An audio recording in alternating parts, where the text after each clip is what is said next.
Hello, good afternoon, or I suppose morning, or in my case evening, depending on when this ends up being watched.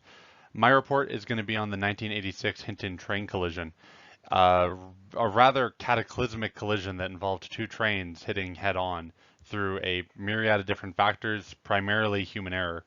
And we're going to get into what caused that accident, what exactly occurred, and then we're going to identify some of the corrective actions as well as the deficiencies that were in place to allow for this incident to ever occur. On February 8th, 1986, CNR, or the Canadian National Railway, had a head-on collision with a passenger train being operated by Via Rail Canada. This collision happened on the tracks in between Hinton and Edson, Alberta, near the mountains. We're going to get in later to what caused such an incident, but as you can see here, the size of the the size of the trains are quite dramatically different. The CNR freight train is 10 times the size, even though it resulted in 1/10 of the fatalities.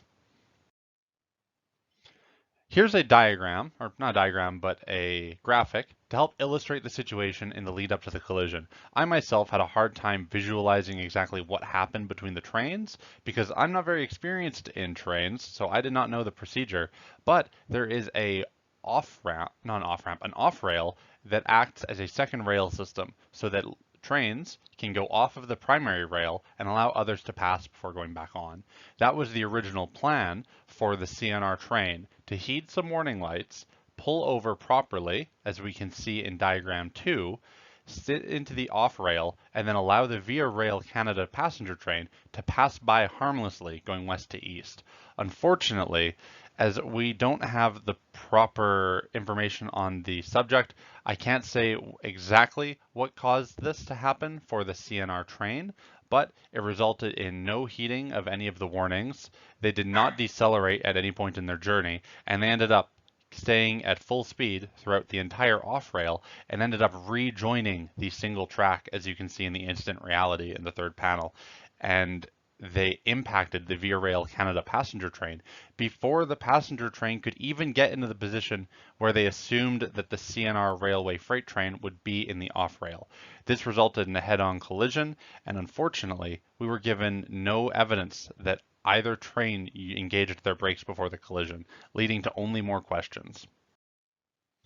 There was a few things that went wrong that initially caused this event. The conductor at the front of the train had inaction, and that ended up causing the collision. All that we know is that the conductor was not responding to radio calls, and that the conductor did not attempt to decelerate or make any communications between when they were contacted, before they were supposed to enter the off-rail, and before the collision. In between that entire period, we had no communication with the conductor. The assumption, because of the individual's history of liquor abuse and smoking and general unhealthy living, leads the investigation team that was conducting the investigation to the event to conclude that the conductor must have suffered a medical emergency that resulted in their inaction, though simple human factors such as being asleep at the job or general inattentiveness could also have been a cause. There was a breakdown in communication between the crew. The engineer in the caboose of the train had no communication, even though in their statement to the inquiry, they said that they had radioed multiple times to the conductor. Analysis of the radio in response to this investigation proved that none of those communications had even been taking place. So, as a result, without any communication amongst the crew, making each other aware of the changing conditions, the two trains barreled towards each other without engaging their brakes and ended up having a full head-on collision. There's a few gaps in the emergency management that led to this position ever being a possibility. There was lapses of safety inspections being done, completely disregarding the dedication to continual safety inspections and the ensuring of safe conditions for their working crew. What they were doing was not bringing the train to a stop for their scheduled inspections at the station. Instead, they were coming to a rolling stop and having the crews get on and off the train without ever actually coming to a full stop for their safety inspection. This saved on fuel as well as productivity time, but resulted in many possibilities for safety issues to arise. There was also a company culture identified in the report of railroader culture that prioritized productivity over safety, which led to the multiple conditions, such as that slow onboarding and offboarding of crews, as opposed to the required stop and inspection that would have damaged productivity but greatly improved the possibility for a safe working environment. There was an inadequate turnaround time for workers, leading to sleep deprivation. Workers had complained previously about their working conditions and included complaints such as having only between 3 and 4 hour breaks in between their sessions on the train.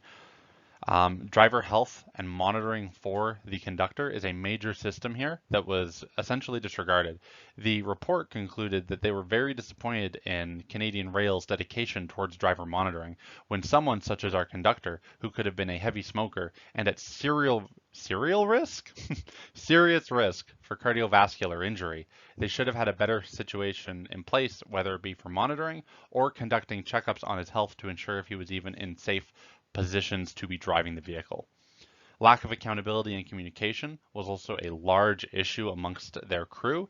As I identified previously, the engineer had no communication with the conductor throughout their trip, where they should be confirming things like braking, route scheduling, and communications from their dispatch. None of that was being exchanged, which led to the confusion when the event transpired that resulted in the crash. There was also no reset safety controls because of lack of comfort. I can explain that one very quick. Reset safety controls are a system that is in place that requires an active reset before they can confirm that the driver is in place. I'm sure you're familiar with things like a dead man switch, a type of switch that needs to maintain constant depression or else it will set off a brake for the train. That's to ensure that the driver is always present and has their foot on the pedal. Unfortunately, there's many ways to get around the system, whether it be pinning it down or just falling asleep with something else sitting on top of it. There's lots of ways to create the illusion of a driver being present. With a safety reset control system, we're left with a scenario where there needs to be one of multiple buttons that needs to be pressed at an interval, and if they are not pressed, there is no confirmation sent, and the vehicle will begin to brake slowly.